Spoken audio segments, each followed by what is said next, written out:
We've spent the last few weeks discussing representations and warranties in a purchase agreement.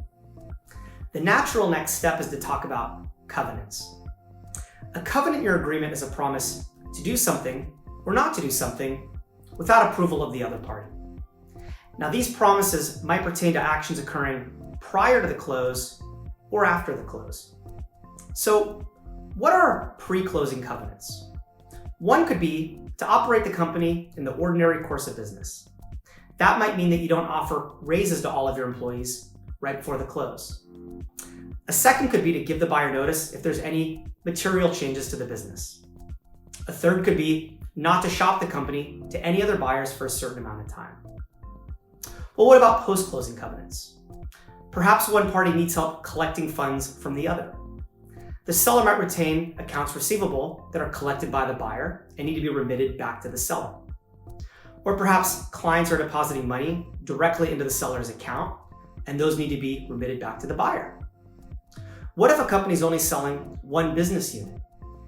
The buyer might require that the seller changes the name of the remaining company so that they can operate under the legacy name. A buyer might make covenants as well. One common one is that they're going to offer employment to all of the seller's employees. Now, everything we've discussed so far are positive covenants, or things that have to be done. Of course, we mentioned that there are restrictions to things that one party can't do, or restrictive covenants. The main restrictive covenant would be a covenant not to compete. Now, I get a lot of questions about the covenant not to compete, so we're going to spend a little bit more time on this one.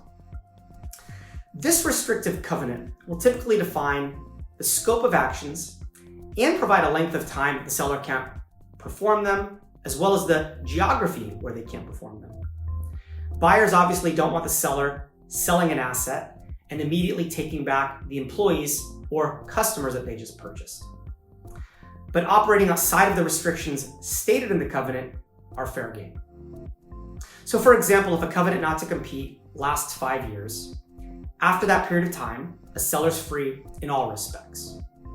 But even during that time, if the covenant states that an owner can't compete within a 100-mile radius, they can open up the exact same business 200 miles away and immediately operate without breaching the agreement. The geographical radius that the buyer is going to require will be a function of the reach of the business.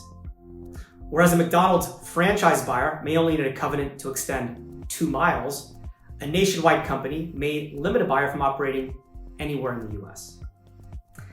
I find that sellers often want to carve out within the covenant not to compete to do work in the same industry as the business they just sold, but work that they don't believe is competitive with the buyer.